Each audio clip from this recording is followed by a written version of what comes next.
friends, guess what? In February, we're going to be celebrating Black History Month. And this means that your teachers are going to help you celebrate the contributions of Black Americans. At the end of the month, we're going to have a school-wide assembly. But wait, there's more. All month long, you will have the opportunity to earn a raffle ticket. This raffle ticket will be entered into a contest for a chance to win a VIP experience at our school assembly. What do you get as a VIP? A very impressive person experience. Front row seating, showtime snacks, meet the cast of the show. How cool!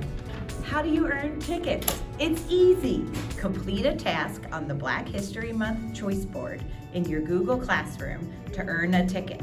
The more tasks you complete, the more tickets you earn, the better your chance of winning.